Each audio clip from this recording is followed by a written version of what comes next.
धान रोपण सरीगला किंतु एबे जदि आपण आगामी 30 दिन रे किछि भूल करंती तेबे गछर वृद्धि अटकी पारे, घास बढ़ीजिव, सारर ठीक लाभ मिलिब नाही एवं शेषरे अमल मध्य कमी पारे।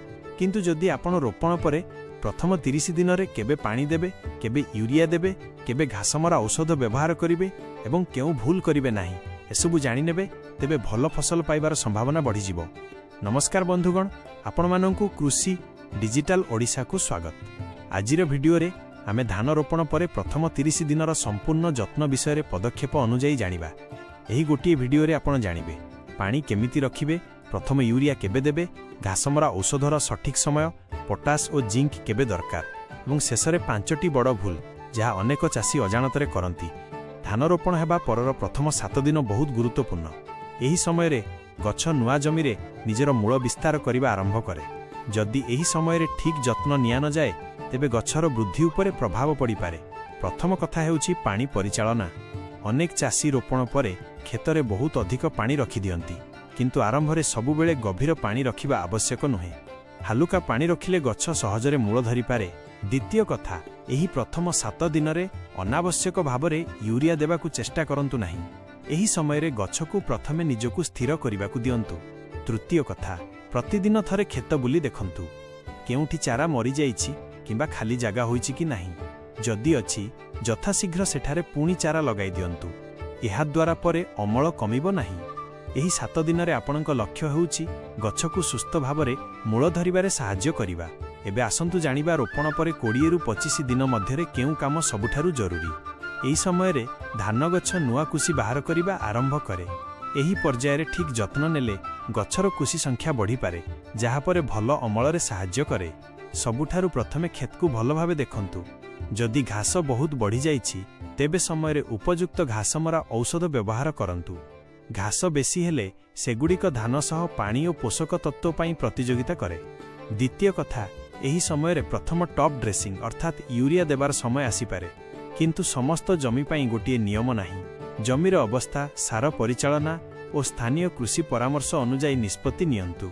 जदि पत्रर रंग, गछर वृद्धि किंबा अन्य कौनसी समस्या देखा जाए तेबे कारण जानिबा परे ही औषध किंबा सार व्यवहार करंतु। किंतु एही समय रे आउ गोटिए विषय बहुत जरूरी, खेतरे पानी केते रखिबे। अधिक पानी किंबा कम पानी मध्य क्षति करि पारे। चालंतु एबे सेही विषय रे जानिबा। धान चाष रे केवल सार देले हेबनी, पानीर ठीक परिचालना मध्य सेतिकी जरूरी। अनेक चाषी भावंती जे खेतरे सबुबेले बहुत पानी रहिले धान भल बढ़िबो, किंतु एहा सबुबेले ठीक नुहे। रोपण परे गछ धीरे धीरे नुआ मूल और कुशी बाहर करे। एही समय रे खेतरे आवश्यकता ठारू अधिक पानी रहिले मूलर विकास उपरे प्रभाव पड़ी पारे। अन्य पटे जदि खेत संपूर्ण सुखी जाए ताहले गछ मध्य चापरे पड़ी पारे। तेणु खेतर पानी को नियमित जांच करंतु। वर्षा, माटीर प्रकार और स्थानीय परिस्थिति देखि पानी परिचालना करंतु। अनावश्यक भावे सबुबेले गभीर पानी रखंतु नाही।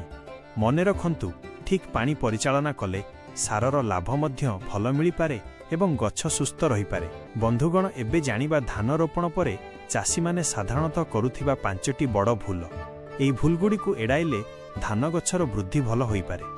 भूल नंबर 1, रोपण परे सांगे सांगे बहुत यूरिया देई देबा। गछ प्रथमे नुआ जमी रे मूल धरिबाकू समय नहीं थाए, तेणु समय देखि सार परिचालना करंतु। भूल नंबर 2, घास बढ़ी जाइबा परे व्यवस्था नेबा। छोट अवस्थारे घास नियंत्रण कले सहज हुए। भूल नंबर 3, खेतरे सबुबेले बहुत पानी रखिबा। आवश्यकता ठारू अधिक पानी रहिले मध्य समस्या होई पारे। भूल नंबर 4, प्रतिदिन खेत जांच न करिबा। रोग, पोक किंबा पोषक अभाव शीघ्र चिन्हट कले समाधान सहज हुए। भूल नंबर 5, पड़ोसी खेत देखि सेही भली औषध किंबा सार व्यवहार करिदेबा। प्रत्येक जमीर अवस्था अलगा होई पारे, तेणु निज खेतर आवश्यकता देखि निष्पत्ति नियंतु। एही 5टी कथा ध्यान रे रखिले आपण अनेक साधारण भूल को एड़ाई पारिबे। बंधुगण, आजिर भिडियो रे आमे जानिलु जे धान रोपण परे प्रथम 30 दिन केते गुरुत्वपूर्ण। आमे जानिलु प्रथम 7 दिन रे केउ कथारे ध्यान देबाकू पड़िबो। 20 रु 25 दिन मध्यरे केउ काम करिबा जरूरी। पानीर ठीक परिचालना काहींकी दरकार एवं चाषी माने करुथिबा 5टी बड़ भूल जाहाकू एड़ाइबा उचित। मने रखंतु, धानर भल अमल केवल सार किंबा औषध उपरे निर्भर करे नाही। ସଠିକ୍ ସମୟରେ ସଠିକ୍ ଯତ୍ନ ନେବା ମଧ୍ୟ ସେତିକି ଜରୁରୀ। ଏହି ଭିଡିଓଟି ଆପଣଙ୍କୁ ଉପକାରୀ ଲାଗିଥିଲେ ଏହାକୁ ନିଜ ଚାଷୀ ଭାଇମାନଙ୍କ ସହ ସେୟାର କରନ୍ତୁ। କୃଷି ଡିଜିଟାଲ ଓଡ଼ିଶାରେ ଆମେ ଏଭଳି ସମୟ ଅନୁଯାୟୀ ଧାନ ଚାଷର ସମ୍ପୂର୍ଣ୍ଣ ଗାଇଡ୍ ନେଇ ଆସୁଛୁ।